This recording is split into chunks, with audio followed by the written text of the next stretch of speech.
ASEAN Dailies. First and foremost news from Southeast Asia. Welcome back. This is Arlene. This is Grace. And you are still with us on our ASEAN Daily. This time we want to bring you more discussion on the economic side of Southeast Asia. So China will be supporting Indonesia as ASEAN hub. What I'm talking about? Indonesia and China will discuss the possibility of forming an ASEAN hub during the upcoming visit of the Cyberspace Administration of China to Jakarta.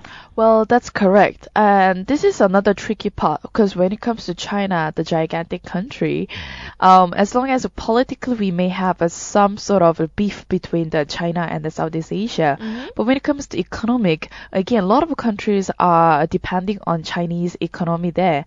And yeah, then, that's definitely true. yeah, having this China to support Indonesia as ASEAN hub, that's definitely quite positive news that Indonesia needs help from outside, that a lot of populations are there, and also there are a lot of potentials with that. So having Chinese help in this can definitely boost their stability when it comes to economy, as well as creating more opportunities.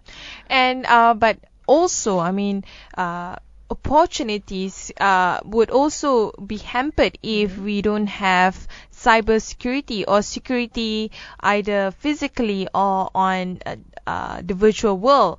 And with this administration of Chinese on cyberspace, we will be seeing greater effort at creating a national cyber information defense, security and resilient. And also the visit will discuss the possibility of Indonesia becoming an ASEAN hub with the support of CAC, where it demonstrates Indonesia's importance in the position in the eye of China. So at the end of the day, they are also looking at the welfare of the people, because more and more people are going online now, and the more importance should be placed in terms of cyber security.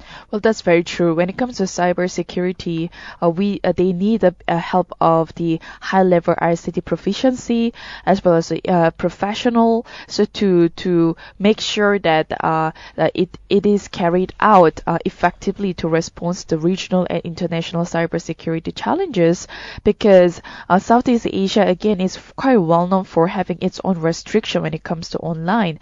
So learning all these steps with cyberspace to have more innovative and also clear communication, it is very necessary to have a clear database for IC experts and innovators within this ASEAN region.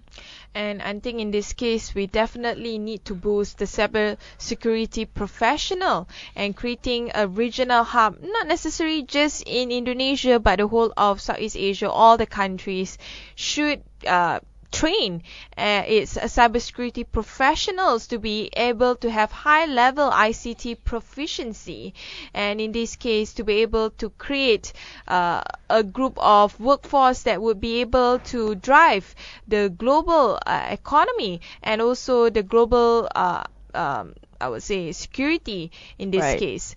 We have a lot of young talents in Southeast Asia, and a lot of them will be able to ensure that the IT and cybersecurity professionalism in this region is ensured.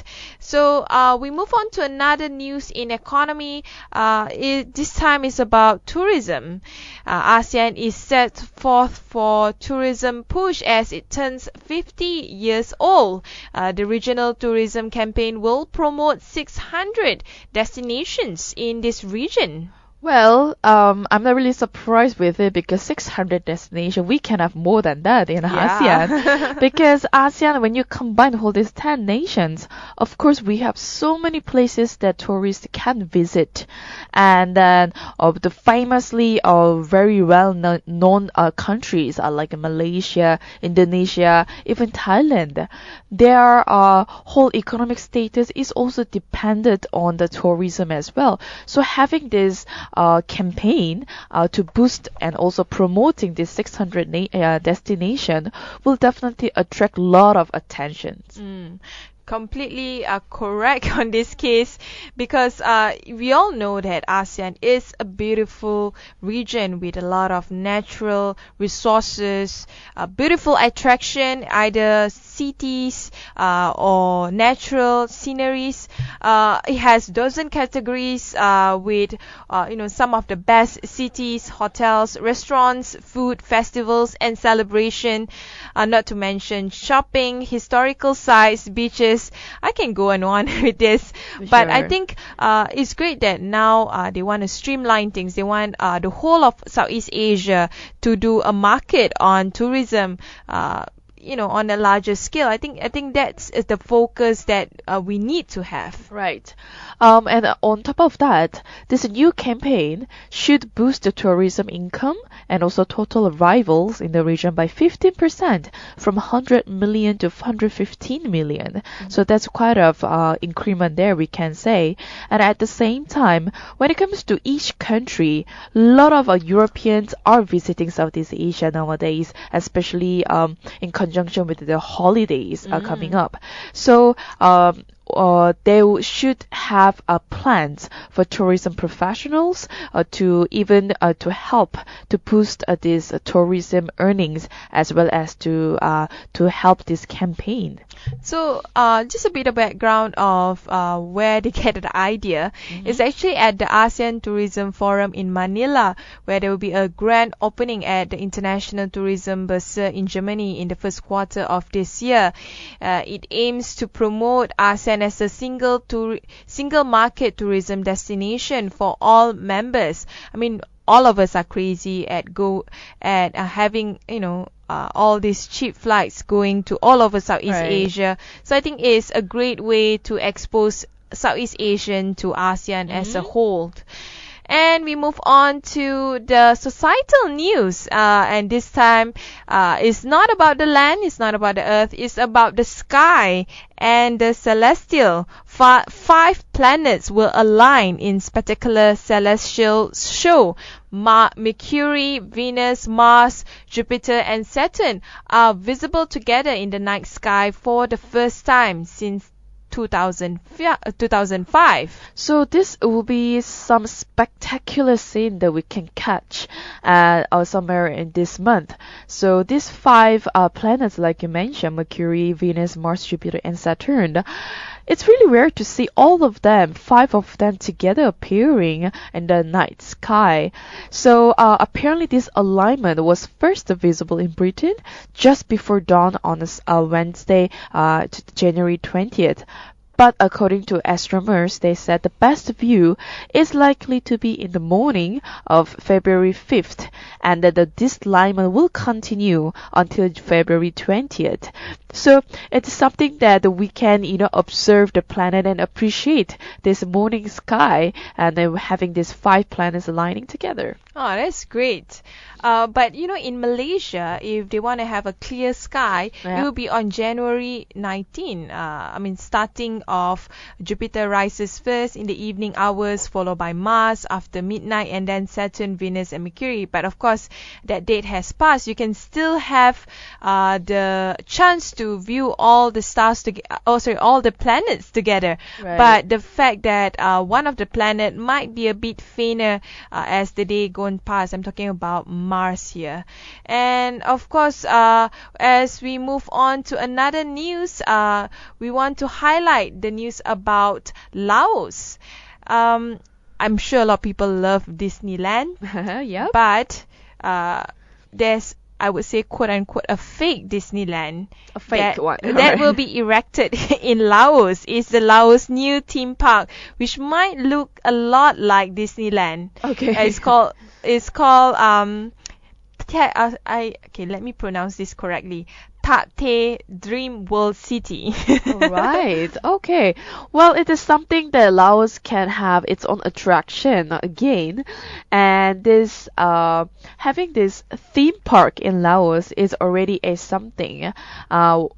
Because Laos is definitely an attractive market, and having this Disney Laos will have a lot of attractions, and also but definitely it will take a long time to complete. They said it will complete about 10 years to build all this 5-star hotel, shopping malls, even a golf course inside the Disneyland.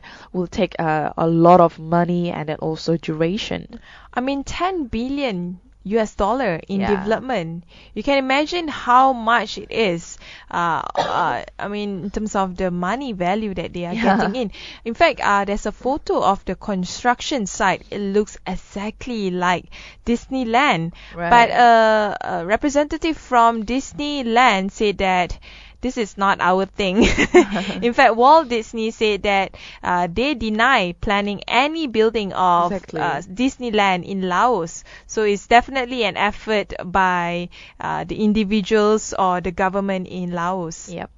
Maybe they want to bring some of the ASEAN leaders there Oh wow. during the that'll ASEAN be- summit this that'll year. be a story. It's just a speculation. That's not true, of course. But I mean, I would love to go to any theme park. You know, if it's free and people will bring me there to be a kid again. I think it's kind of cool. But yeah, I mean, I wish they have original ideas rather than stealing it from Disneyland. Well, perhaps having Disney concept, they think that it can attract a lot of people. Because imagine like you have Disneyland out of nowhere, but it's in Southeast Asia, in Laos. But it's not approved by Disneyland. Exactly, it's not proved. That's the point there. But then coming back to having this whole theme park as if it's like a Disneyland, it's a good attempt, I will say. It's Yeah. a good attempt. Just to make people in Laos happy, I guess.